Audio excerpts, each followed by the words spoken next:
So let's raise the big questions. Is this now the make or break elections for the Congress? Is this the semi-final for the Congress ahead of fighting the BJP in the final in 2024? Can the Congress really win direct face-offs with the BJP in the Hindi heartland? And was the Karnataka victory a flash in the pan? These are some of the questions I'm going to raise. Remember, exit polls tomorrow. Sanjay Kumar, co-director, Lokniti, CSDS and cephalogist joins us. Sanju Verma, BJP spokesperson. Mohan Kumar Mangalam, Congress's spokesperson. Mohan Kumar Mangalam, to you. You've been in Telangana.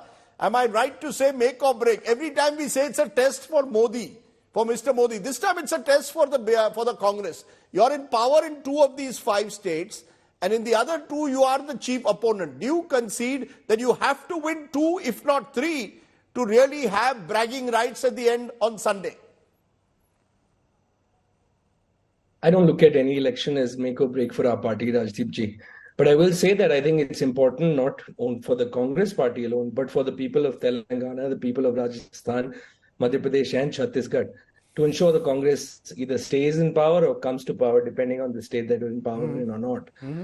I think I agree with you that, the victory in Karnataka really gave us sort of a wind beneath our wings. And during the time that I've been in Telangana, I've heard repeatedly from many of the workers here that is actually the catalyst that propelled Congress to get up and start really fighting hard in Telangana.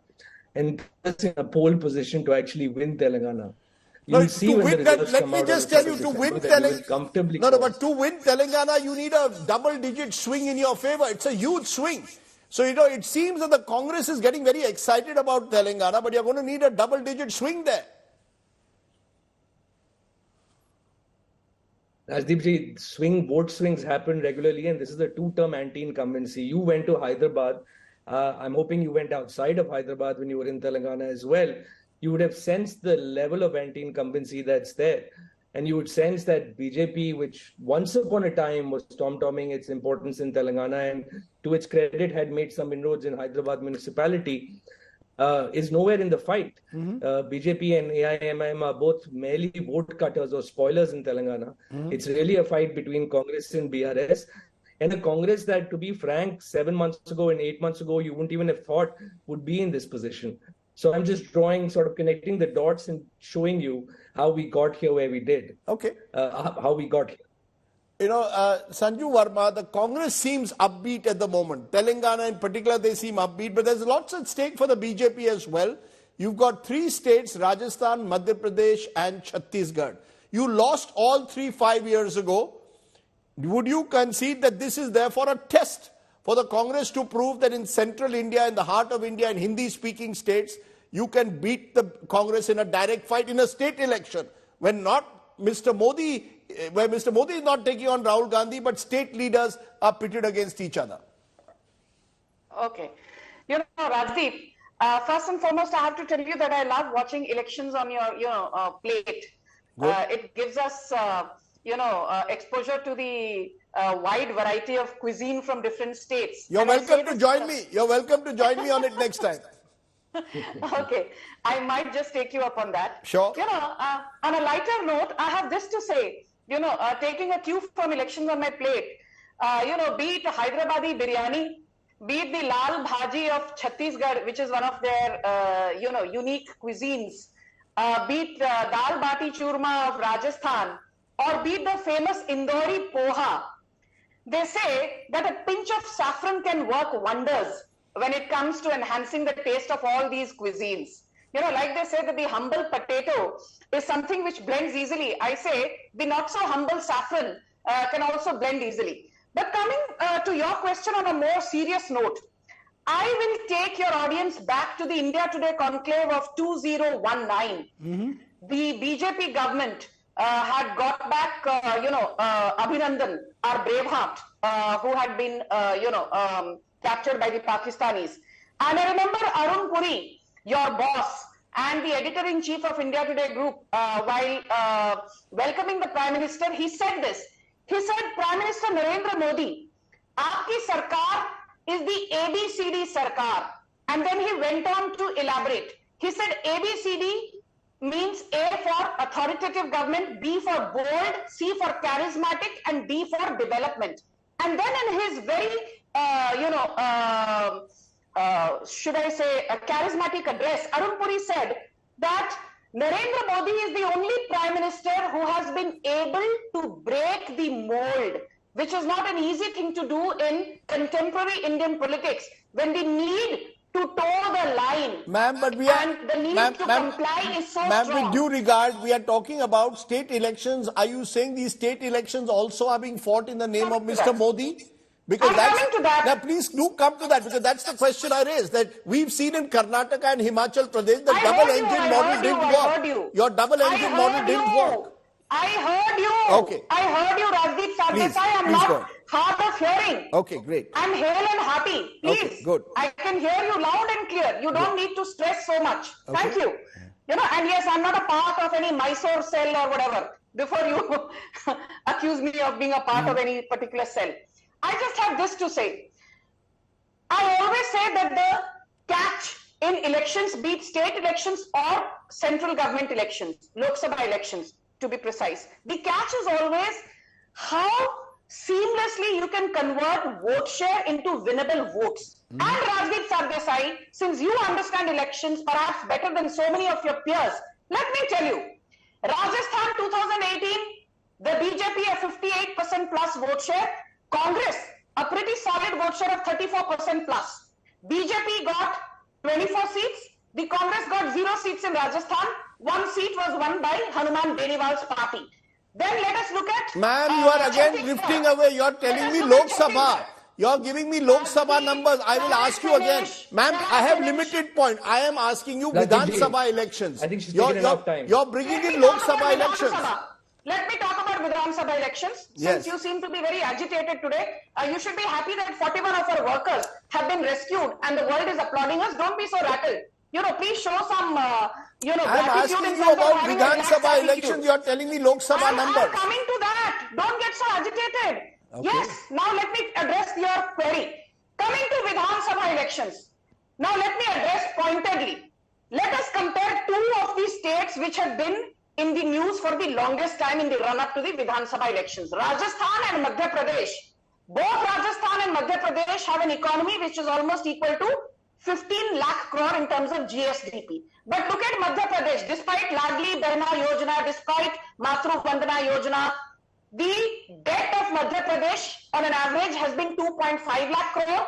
The debt of Rajasthan has been 5.5 lakh crore, which means debt to GSDP of Rajasthan is 37% plus and thereabouts. Debt to GSDP of Madhya Pradesh is 16.6% or thereabouts.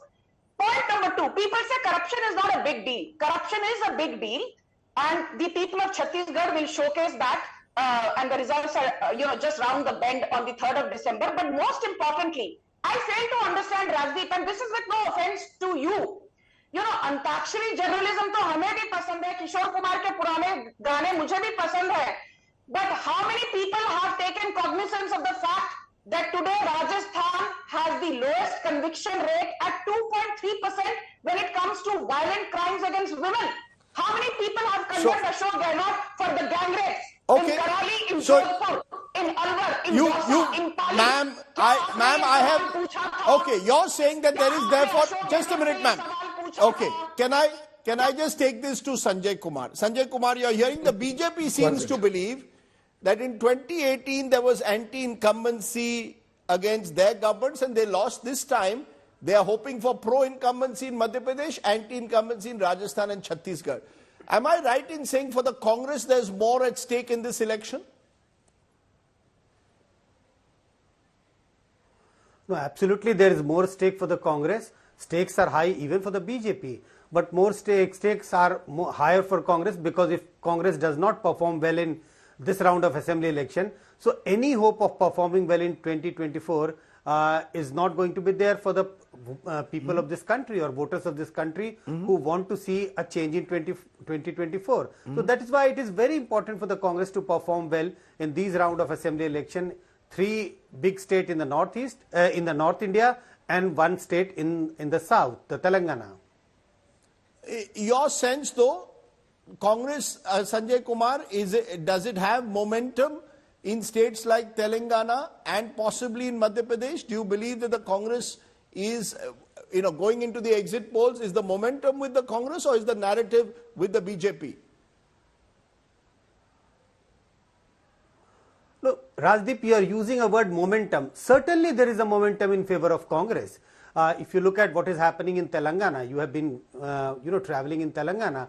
We are also doing our own studies in Telangana, and we get a clear sense that there is a strong momentum in favor of Congress. It's not clear whether Congress will be able to surpass BRS when it comes to, when people are voting on tomorrow. But yes, there is a momentum in favor of Congress in Telangana. You talked about Madhya Pradesh. Madhya Pradesh also, in my opinion, it's a very keenly contested election in Madhya Pradesh. If there was no momentum in favor of Congress, then Congress would not be posing such a huge challenge to BJP in Madhya Pradesh, as I see Congress posing a huge challenge for BJP in Madhya Pradesh. Therefore, Mohan Kumar Mangalam, in the end, it's a question of Jo Jeeta Wo Sikandar. Congress may have momentum in certain states. You've got to win. You're going to have to start winning states. And therefore, there is a sense that this for you is make or break. For all this momentum of Karnataka and Himachal, you need to sustain it running into general elections. And we absolutely will, Rajdeep ji. And let me give you some substantive... What's changed? Why are you so confident? Why are you? Because the BJP is equally confident of winning Rajasthan, Madhya Pradesh and running you close, and if not winning Chhattisgarh. I don't think that's going to happen. The results will prove themselves out on December 3rd. I'm not a soothsayer, but I can tell you from what I've been seeing across the board and talking to people in these states and being present in Telangana myself, I can tell you that Telangana is something that we're going to sweep with a larger majority than you expect, just like happened in Karnataka. Now, let me get to something substantive about why we're in this position and why BJP is in the position they are. Last year, November 2022, is when we first started this sort of offering of guarantees in every election. It started with Himachal. We were successful in Himachal. We expanded that campaign strategy to Karnataka, but we were wildly successful. And I can say that that same strategy is going to yield us fruits in Telangana. The second thing that happened in the last year, which started in September and ended about January this year, is the Bharat Jodo Yatra, which not only energized the Congress cadre across the country, but also served to demolish this built-up image of Pappu, much to the chagrin of the BJP. No, I need to come in here. And the third thing is, you spoke at length, Sanjuji. Please let me finish what I have to say. I'm sure. No, you must let him finish. No, Sanju, I will give you the final word. I think it's unfair. I will give you the final word. Let him finish. Yeah. Let me finish. Are you saying that Rahul Gandhi is suddenly the difference, or is it the guarantees you're giving? No, you see, the thing is that if you lose, 1 minute, sir. Mr. Kumar Mangalam, if you lose on the third, will you blame Rahul Gandhi? You're saying Rahul Gandhi's Bharat Jodo Yatra has made the difference. If you win, you can take credit. What if you lose? And I'll say what was said throughout the Bharat Jodo Yatra, that Rahul Gandhi ji was one of the most prominent faces of the Bharat Jodo Yatra, but not the only Yatri on it. We have been talking about collective leadership from the very beginning. It's you who want to set up A versus B. We don't believe our democracy works that way. Now, let me get to my third point. My third point was what the Congress has been doing is encouraging and harnessing strong state leaders, whether that is the 54-year-old Revant Reddy in Telangana or the 77-year-old Kamal Nath in Madhya Pradesh.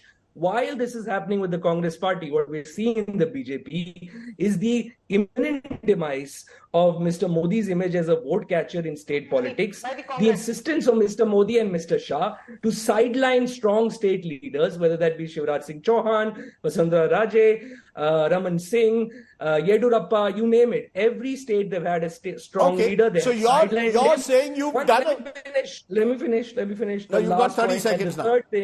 The third thing is the context, which is the rising urban-rural divide, rising income inequality, record unemployment, and inflation. These three things are working against the BJP, and I already told you what is working for the Congress. Okay. Final word, therefore, Sanju Verma.